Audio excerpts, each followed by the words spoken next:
Bom dia, meus alunos do segundo período matutino da Fadivale, né? Notadamente os alunos do segundo período que cursam a disciplina Teoria Geral do Processo. Reconheçamos o momento difícil vivenciado em todas as instituições do país, né? Entretanto, como nosso propósito é trabalharmos uma matéria de caráter de iniciação ao processo, e a Teoria Geral do Processo tem esse objetivo, daremos continuidade aos nossos estudos. E para tanto, reporto-me de que ao longo do período, nós fizemos um estudo dos meios de solução dos conflitos. Saímos da autotutela, que era a imposição da força, pela inexistência do juízo distinto das partes, até chegar à figura da heterocomposição, que se dá para a intervenção de terceiros, seja ele pelo juiz, ente estatal, seja a figura do terceiro, o árbitro, né?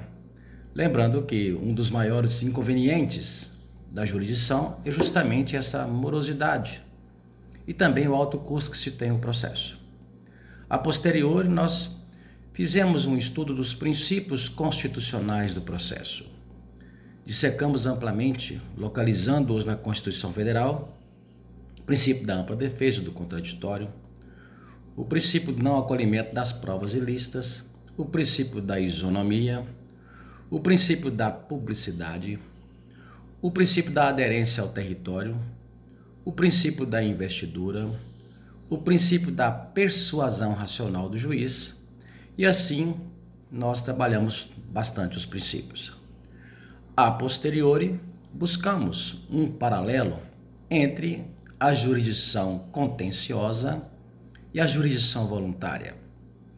Tanto é que ficou bem claro, naquele quadro comparativo que nós até fizemos em sala de aula, de que a jurisdição ela é contenciosa é porque existe uma contenda, existe uma demanda, existe litígio.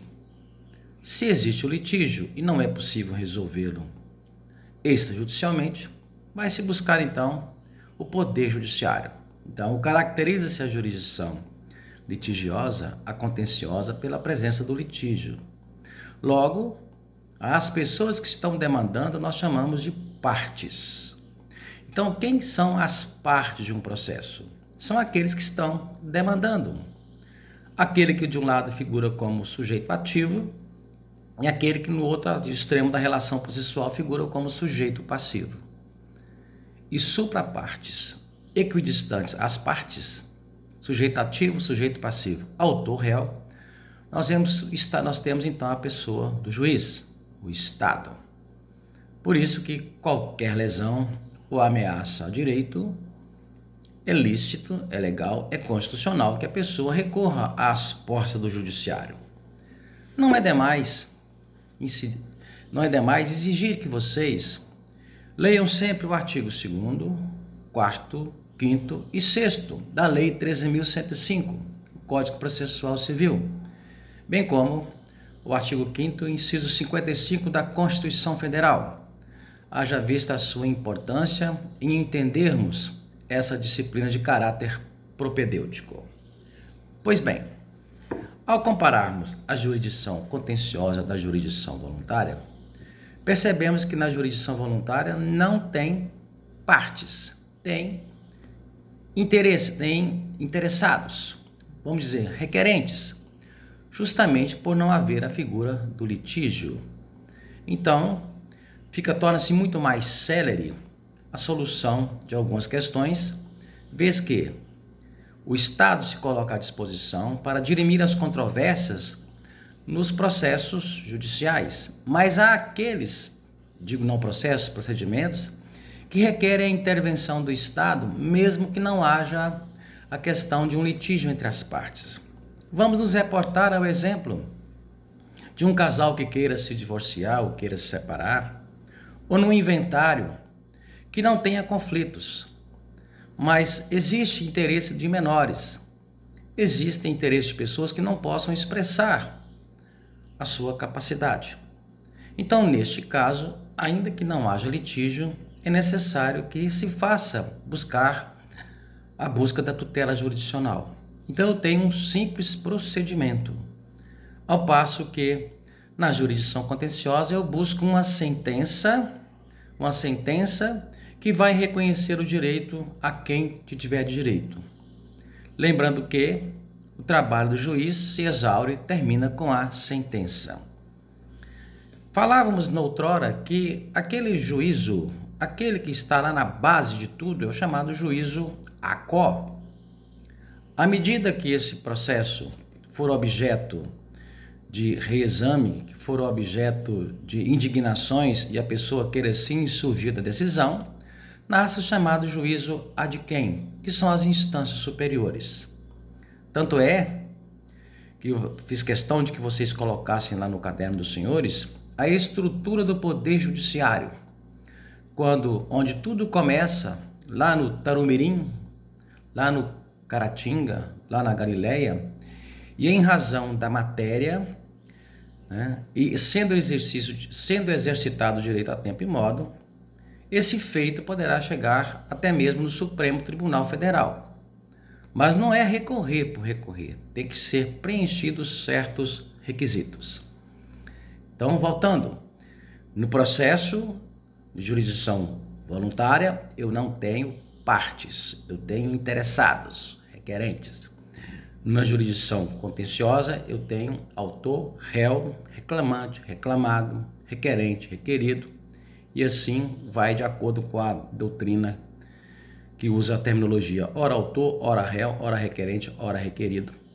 E vamos nessa toada. Pois bem, é certo que qualquer lesão ou ameaça a direito, uma vez o Estado provocado, ele não poderá se eximir de dar uma resposta.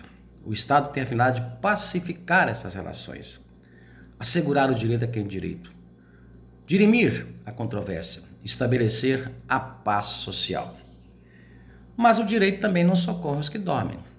Se você não exercer o seu direito a tempo e modo, talvez quando você venha exercitá-lo mais cedo ou mais tarde, aí eu estou dizendo um direito subjetivo, o direito de valer-se das normas para exercer o seu direito, o direito não socorre os que dormem.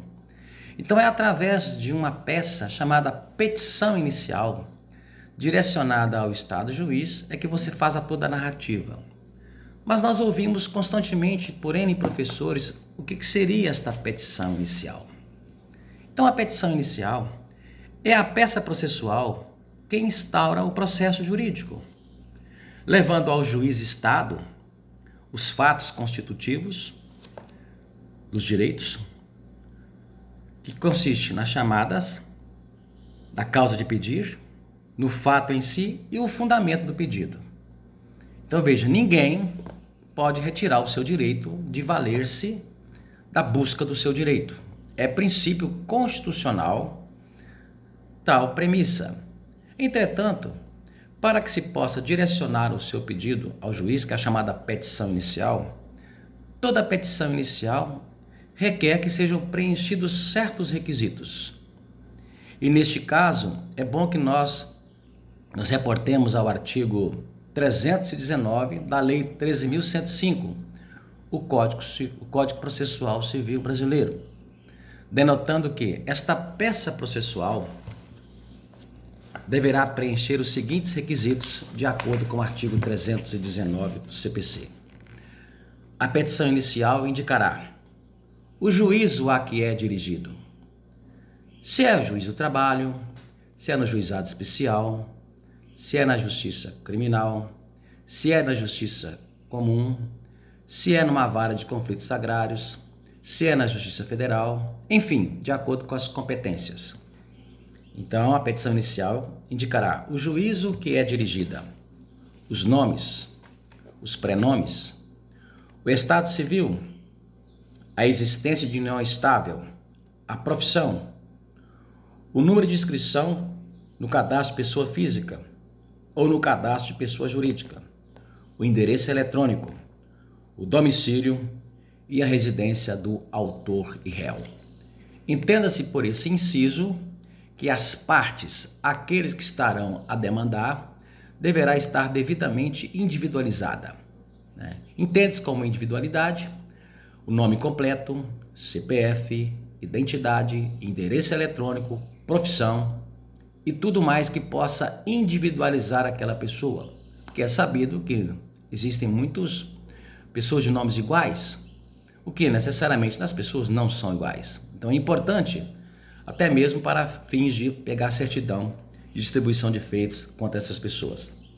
Então, além da individualização das partes a serem demandadas, deverá conter na petição inicial o fato e os fundamentos jurídicos do pedido. O pedido com as suas especificações. Afinal, o que você quer?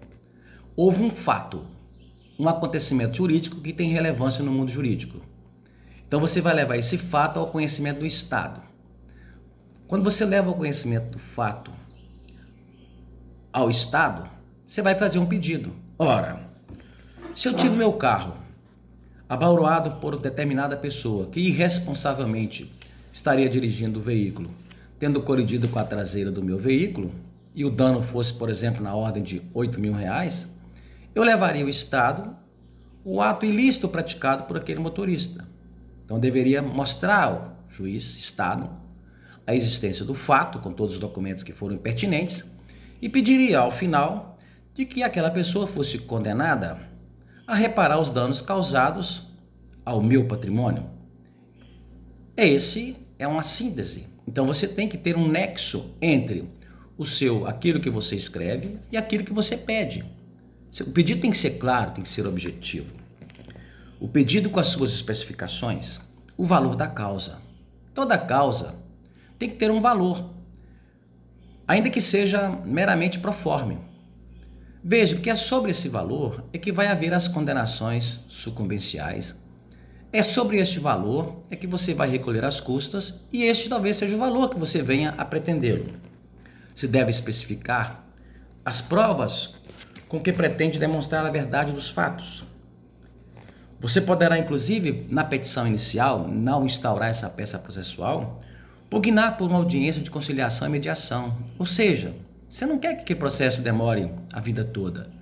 É sua pretensão de, na primeira audiência, se faça uma mediação, se faça uma conciliação. E se isso for possível e a outra parte venha acatar, veja que a solução do conflito será muito rápida. Lembre-se então que a petição inicial será instruída. Esta peça processual deverá ser instruída com todos os documentos indispensáveis à propositura da ação. Então, uma petição inicial bem feita, bem redigida, curta, enxuta, mas objetiva, podemos dizer que você terá sucesso, ok? Lembrando que quando se bate às portas do judiciário, esse pedido é direcionado ao juízo, conforme preconiza o 319, inciso 1, mas o juiz não age por si só, ele vai precisar dos seus chamados auxiliares do juízo, cuja peça a ser trabalhada oportunamente, cujo nosso objetivo tratar-se-á então desses chamados auxiliares do juízo, ok? Que é o tema da nossa próxima aula. Obrigado, bom proveito.